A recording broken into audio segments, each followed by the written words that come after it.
하나님께서 우리를 통해서 이루신다고 말씀하십니다.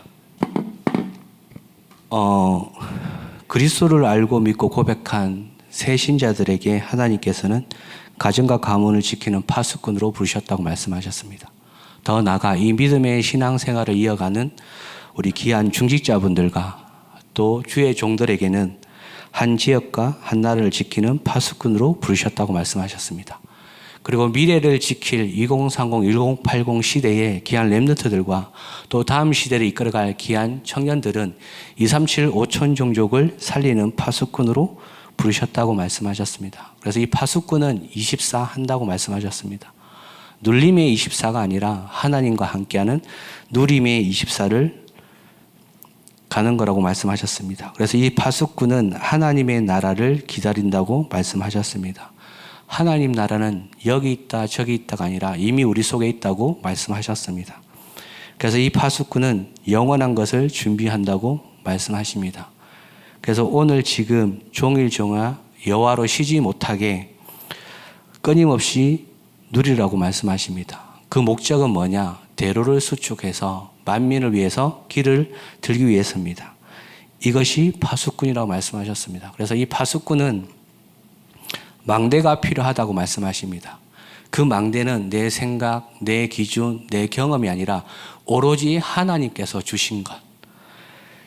그 망대가 필요한데 이 망대는 전 세계를 살리는 여정의 시작이라고 말씀하셨고 더 나아가 그 시대마다 하나님이 세우신 그 기념비를 통해서 중요한 이정표를 만드는 그 일에 쓰임받은 사람이 파수꾼이라고 말씀하셨습니다.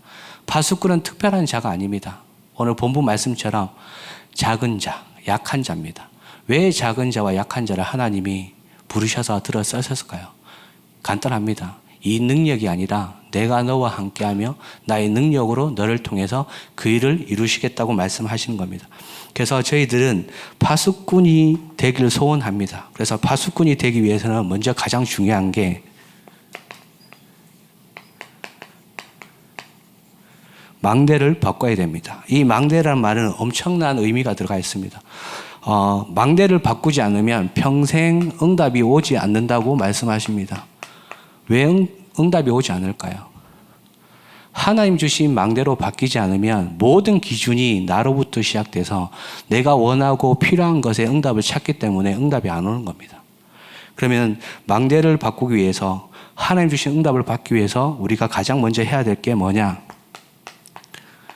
각인을 바꾸는 겁니다. 이 각인의 시작은 창세기 3장에서 시작된 사탄 마귀의 거짓말에 속아서 하나님 떠난 그 순간 모든 인간은 하나님이 아닌 자기 유익과 자기 이익과 자기의 노력을 위해서 살아갈 수밖에 없는 존재로 전락한 겁니다. 그래서 각인이 바뀌어야 하나님의 망대를 세울 수 있는 치유가 시작되는 겁니다. 그래서 이 각인만 바꾸는 게 아니라 뿌리도 바꾸라고 말씀하십니다. 왜 뿌리를 바꿔야 되느냐? 뿌리를 바꾸지 않으면 그 열매는 그 뿌리에 따라서 열매를 맺게 되는 겁니다. 내가 아무리 열심히 살고 최선을 다해 살고 노력해 살아도 내 근본이 그리스도로 시작하지 않으면 그 사람의 열매는 자기 노력과 의로 나타나게 될 수밖에 없는 겁니다. 그래서 하나님께서 체질을 바꾸라고 하십니다. 왜?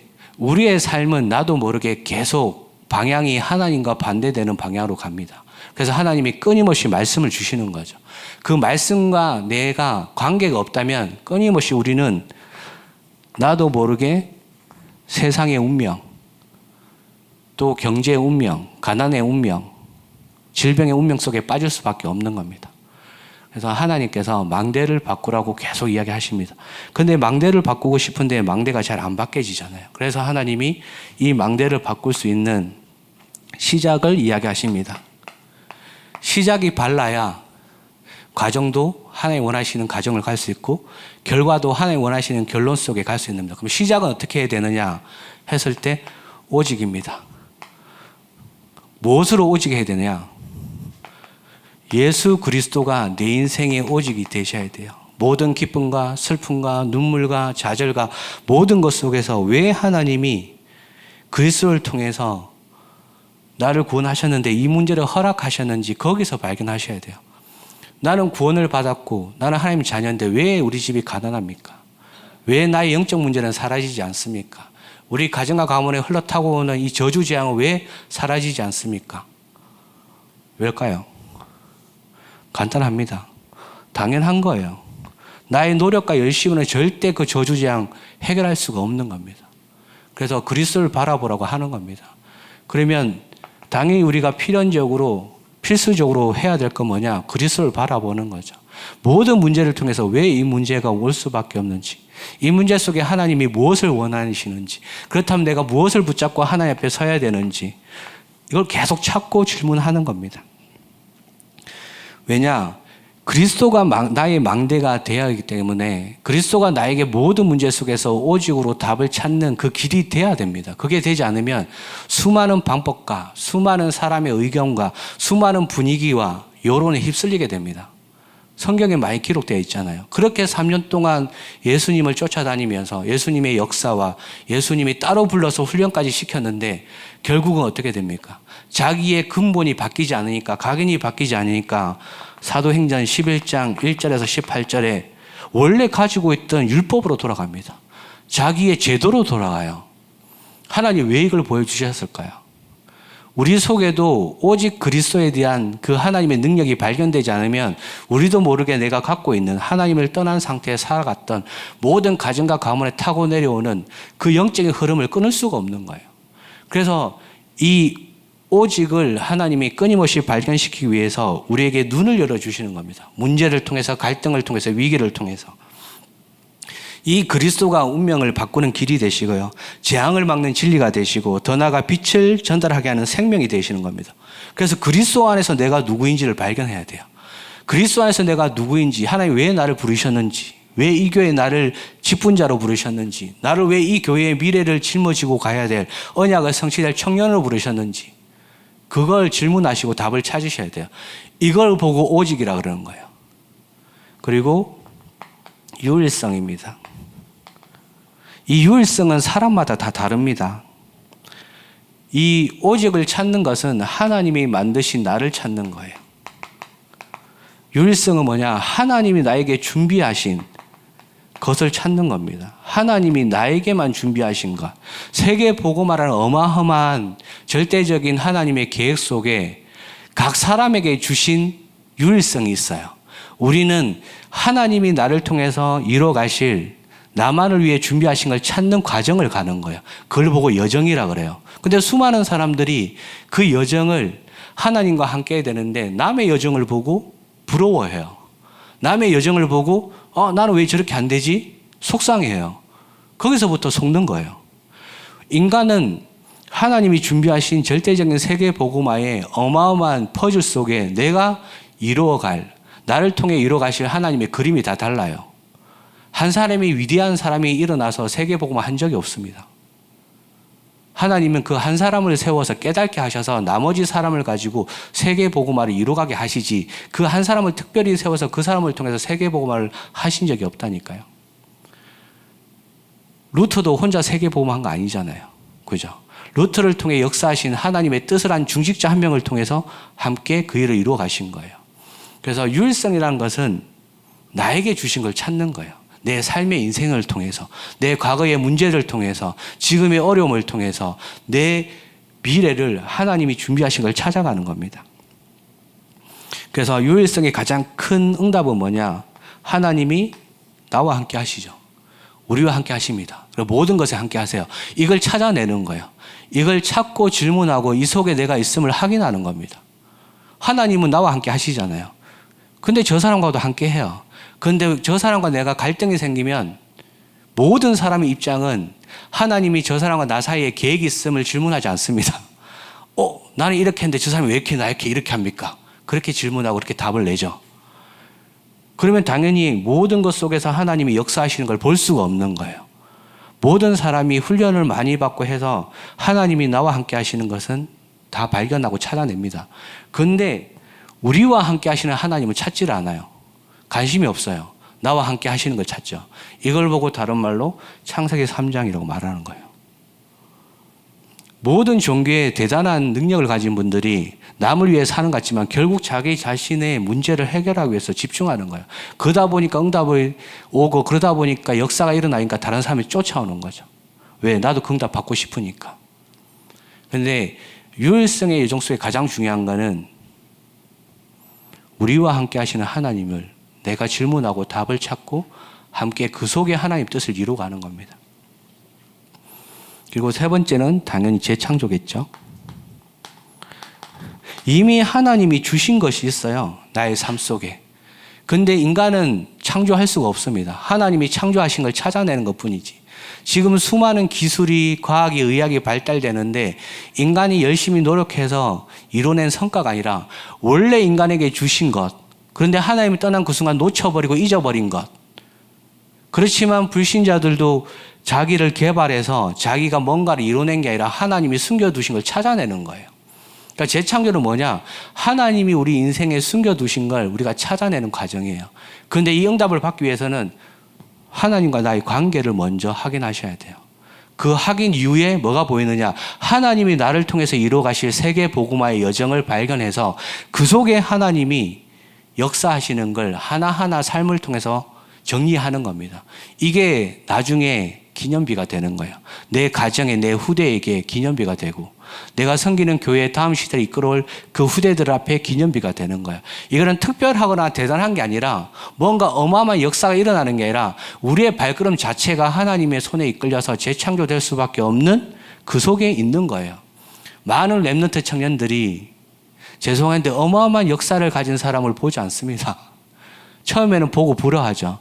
근데 청년들과 많은 후대들이 진짜 마음에 감동을 받고 하나님의 역사 속에 이끌려가는 사람의 모델은 뭐냐? 하나님이 함께 하심을 고백하고 그 삶을 보여주는 증인이에요.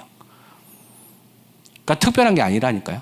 나와 함께 하시는 하나님의 역사를 내가 확인하고 내가 그 속에 내가 해야 될 걸 찾는 사람을 후대들이 보고 따라가지 어마어마한 역사, 경제력, 지식, 지능 뛰어난 사람을 보지 않습니다.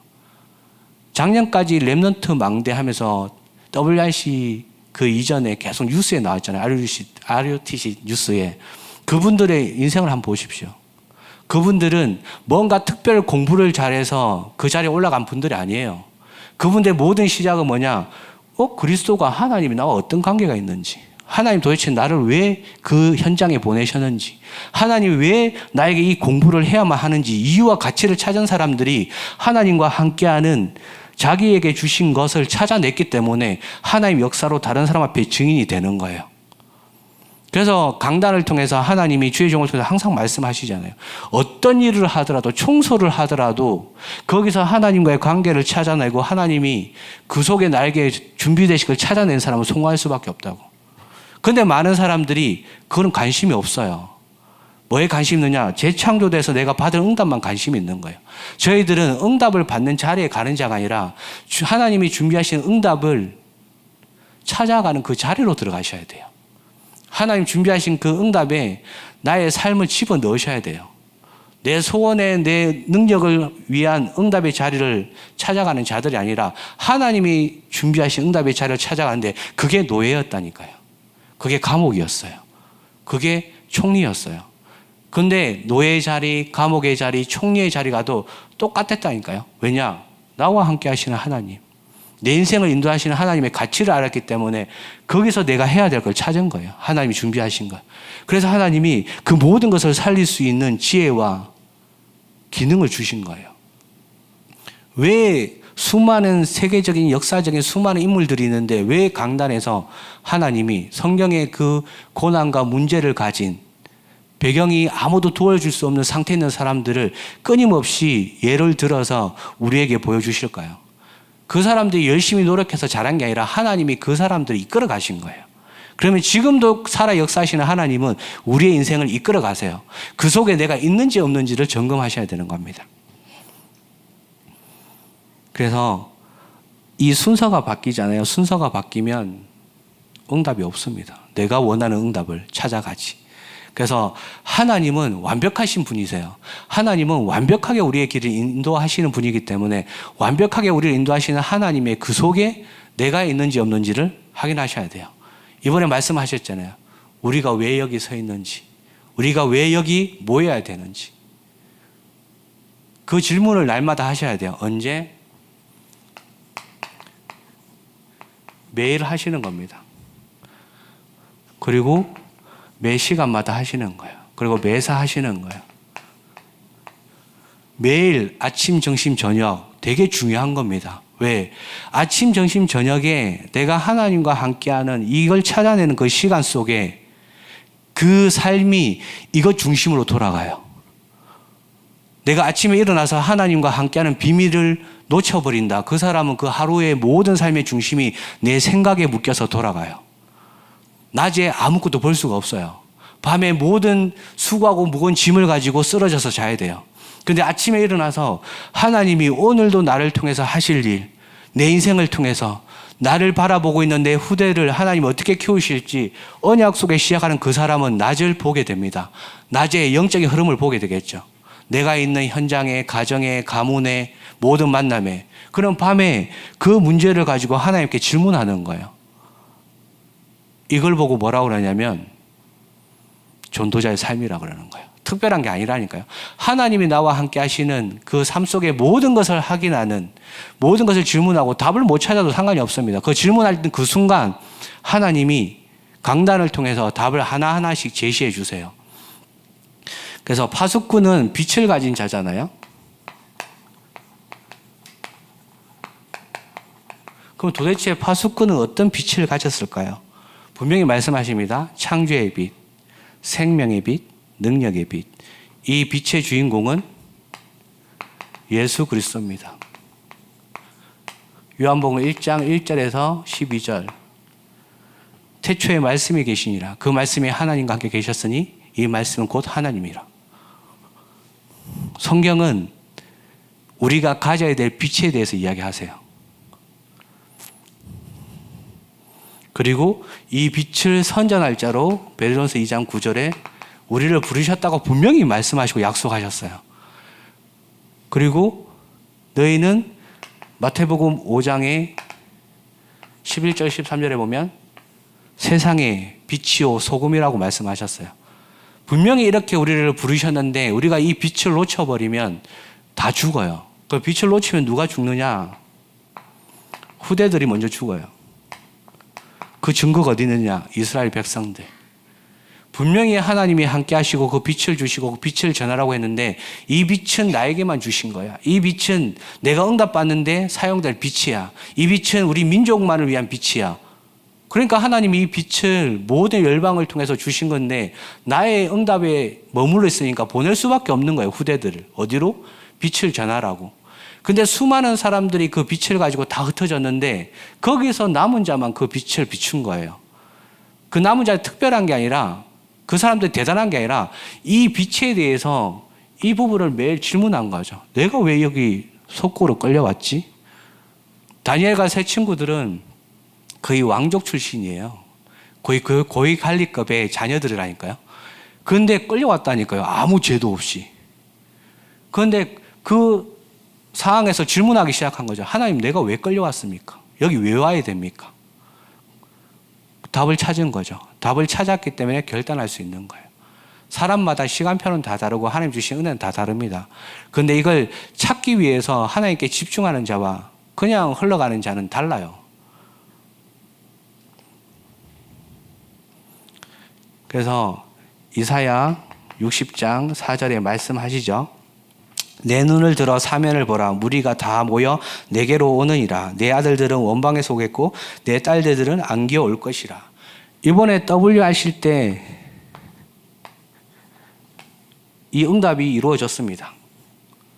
제가 이번에 다민족 부서를 섬겼는데 그 부서를 섬기면서 다른 또 심부름을 하게 됐는데 이번에 뉴스에서 나온 사모아, 솔로몬, 바누아투, 파푸아뉴기니아? 제가 다 만났거든요, 그분들.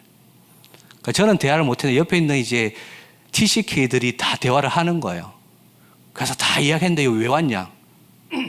뭐 때문에 왔냐? 그리스도가 도대체 나와 어떤 상관이 있는지 확인하기 위해서. 이분들은 비행기 타고 오면 12시간, 많게는 24시간을 타고 와요. 왜 왔겠습니까, 이때에? 그냥 축제하려고요? 아닙니다. 내 인생을 향한 하나님의 계획을 발견하기 위해서, 그리스도가 도대체 내 인생에 어떤 의미가 있는지, 그냥 그 종이 페이퍼에 전달된 그리스도, 그냥 한국에서 전하는 한 목사님의 그 그리스도, 그 영상을 보고 온 사람들 아니에요. 저희보다 그분들 더 힘들어요. 거기서 복음을 믿는다는, 하나님을 믿는다는 이유 하나면 우리보다 더 힘들게 산다니까요. 핍박 우리보다 더 많이 받습니다. 거기는 우리가 상상도 못할 정도로 거기 받아요. 그거 왜 왔겠습니까? 하나님의 언약이 성취된 거예요. 후대를 살리기 위해서 한 교사가 자매를 데리고 왔어요. 왜 데리고 왔느냐? 이 그리스도를 전하기 위해서, 그 후대들에게, 그 나라에 전하기 위해서. 직접 하나님은 그 일을, 말씀을 성취하고 계십니다. 그리고 이 빛은 흑암의 경제를 빛의 경제로 완전히 뒤바꾸죠. 그래서 수많은 분들이 하나님 앞에 기도하면서 초청 헌금을 했잖아요. 그게 빛의 경제예요. 누구도 하지 않는데 이 그리스도에 대한 하나님의 뜻을 내 인생을 통해서 확인한 자들이 십시일반 하나님 앞에 기도하면서 헌금을 드린 거예요. 그분들의 숙소비가 되고, 그분들이 와서 먹는 음식값이 되고, 그분들이 와서 메시지 들을 수 있는, 그 자리에 앉을 수 있는 하나님이 가장 원하시는 경제가 된다니까요. 흑암 경제는 뭐냐? 하나님과 상관없이 쓰는 거예요. 내가 1,000,000원을 벌어도 하나님의 뜻을 질문하지 않고 하나님의 뜻이 이루어지는 곳에 헌금하지 않는다. 죄송한데 그게 흑암 경제예요. 빛의 경제는 뭐냐? 내가 단 100,000,000원을 벌어도 하나님 원하신 뜻이 마음에 담기면 그걸 위해서 내가 헌금할 수 있는, 단돈 100원이라도 그게 흑암 경제가 아니라 빛의 경제인 거예요. 멀리 있는 게 아니라니까요. 이번에 그 렘넌트들 왔잖아요. 그 렘넌트들 예배를 드리고 내 인생을 향한 하나님의 계획을 하나하나씩 마음에 담고 갔다니까요. 그걸 위해서 기도했잖아요. 그죠? 그걸 위해서 헌금하신 거잖아요. 그걸 위해서 또 앞으로도 계속 기도하실 거잖아요. 그걸 위해서 또 헌금하실 거잖아요. 그게 빛의 경제예요. 빛의 경제하니까 뭐 내가 사업이 잘 되고, 그거 전혀 아닙니다. 오해하지 마세요. 빛의 경제는 하나님 원하시는 세계복음화의 흐름 속에 진짜 복음을 들어야 될 사람들이 너무나 많기에 그걸 위해 사용되는 돈이에요. 그거는 액수가 상관이 없어요. 그거는 하나님과 향하는 나의 마음일 뿐이지.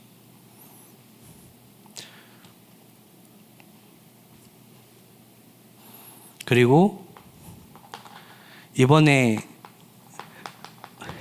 수많은 분들이 세계 렘넌트를 위해서 헌신했습니다. 이번에 10,000명 넘게 왔는데 보이는 곳에서 보이지 않는 곳에서 헌신한 분들이 350명이에요. 원래는 700명 정도가 있어야 돼요.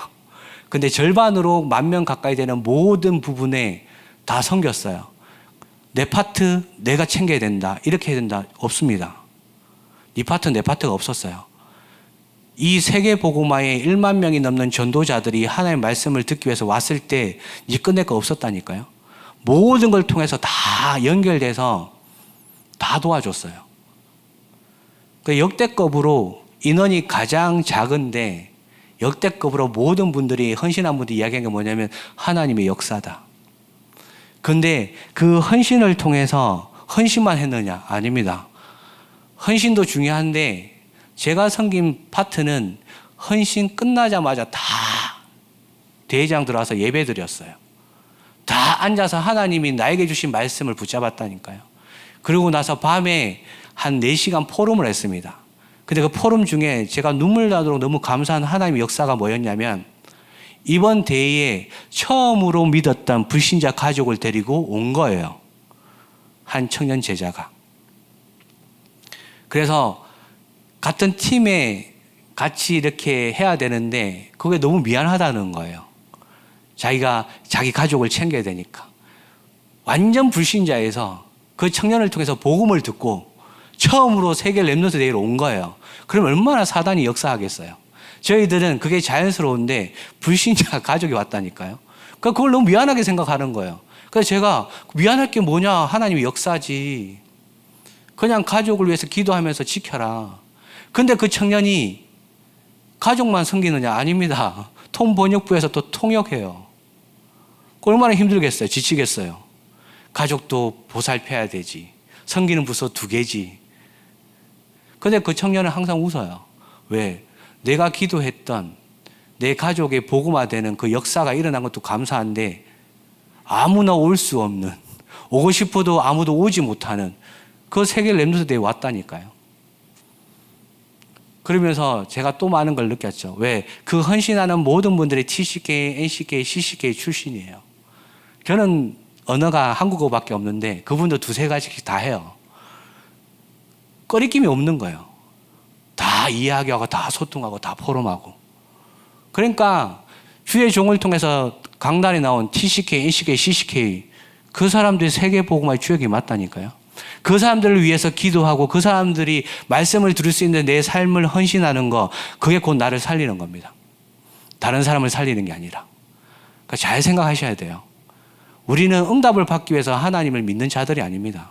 내 소원을 풀기 위해서 하나님 믿는 자들이 아니라니까요. 그러면 한 가지 예를 들게요. 내가 예수 그리스도를 믿어서 병이 나았습니다. 근데 앞으로 20년, 30년 있다가 알약 하나로 병이 다 나아버려요. 그럼 그때 뭘로 예수 그리스도를 설명하실 겁니까? 태어날부터 다이아 수저예요. 문제가 하나도 없어요. 그런 사람에게 예수 그리스도 복음 전하면 믿겠습니까? 돈이 많은데? 무슨 의미냐? 겉모습이 중요한 게 아니라 내면이 중요한 거예요. 그 사람의 영적 문제를 파고들 수 있는 그리스도의 복음이 우리에게 끊임없이 소원되고 끊임없이 우선순위로 붙잡히셔야 돼요. 그래야 내가 하는 헌신이 나를 살리는 거예요. 그게 없으면 내가 하는 헌신은 일인 거예요. 그래서 다 지칠 수밖에 없어요. 그러니까 이번에 작년에도 그랬겠지만 모든 부서가 아침에 오자마자 했던 게 뭐냐? 기도 모임 했어요. 단 1분이라도 같이 모여서 기도하고 우리가 왜 여기 서 있는지, 이 헌신을 통해서 하나님이 어떤 역사를 이루어갈 건지. 그래서 그 이번에 왔던 모든 전 세계의 1만 명의 전도자들이 자기의 현장에, 자기의 교회에 갔을 때 뭘 이야기하고 뭘 전달하겠습니까?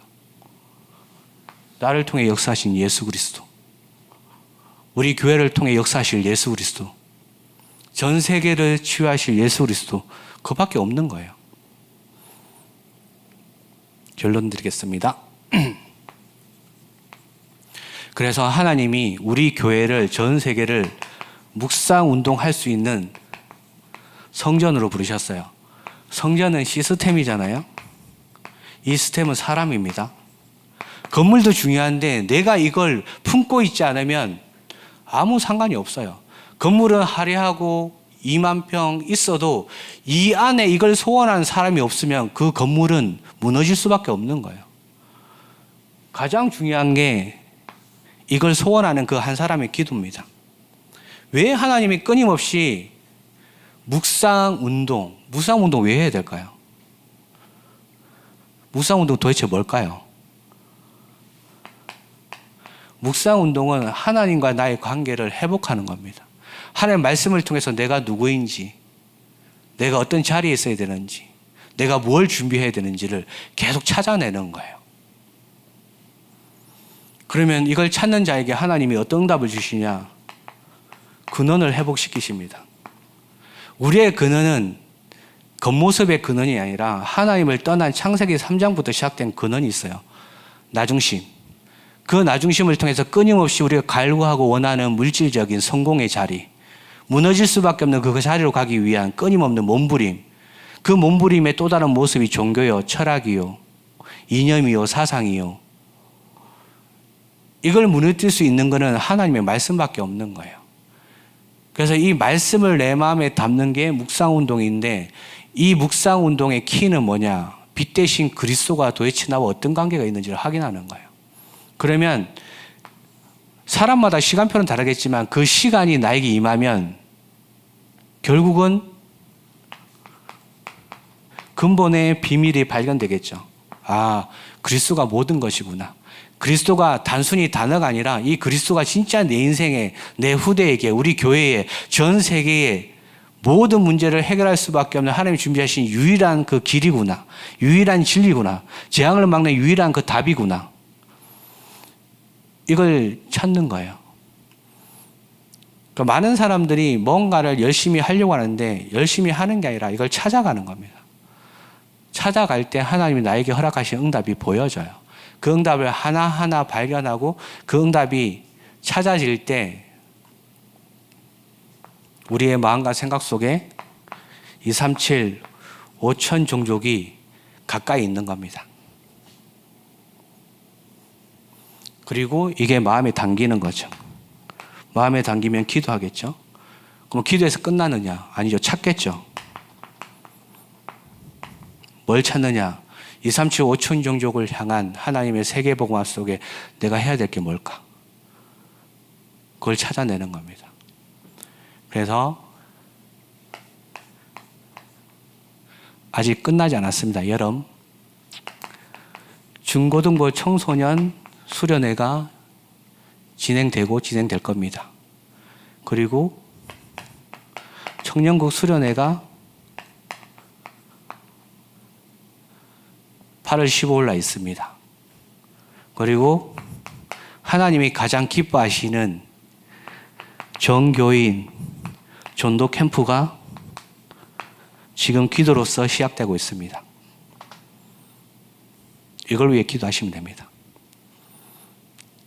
하나님 이걸 왜 우리 교회에 허락하셨는지, 왜 우리 청소년들이 이 수련회를 통해서 뭘 발견해야 되는지, 청년 수련회를 통해서 하나님의 마음을 붙잡을 수 있도록, 그래서 전 교인들이 나와 상관없는 게 아니라 나를 통해서 하나님이 이루실 세계복음화의 그 언약 속에 나의 기도가 담기셔야 돼요.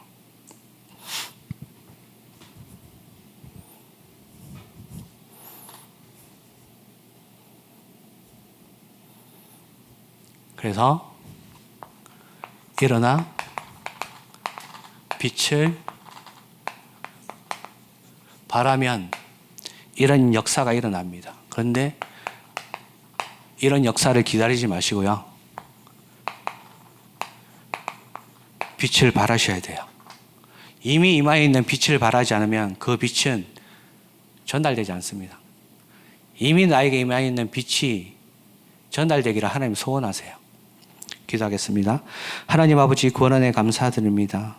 주 예수 그리스도의 이름의 능력으로 우리를 구원하시고 우리에게 주신 그리스도의 빛을 통하여, 그 능력의 빛을 통하여, 생명의 빛을 통하여, 창조의 빛을 통하여 우리와 우리 후대를 살릴 수 있는 그 빛을 전하는 자로 불러주심에 감사드립니다. 우리의 능력과 우리의 스펙과 우리의 환경과 배경과 상관없이 우리를 통해 세계복음화를 열어가실 하나님께서 우리의 모든 삶을 통하여 빛을 전하기 원하시오니 빛을 전하는 하나님이 역사하시고 응답할 수밖에 없는 자리 속에 있도록 축복하여 주시옵소서. 예수 그리스도 이름으로 기도합니다. 아멘.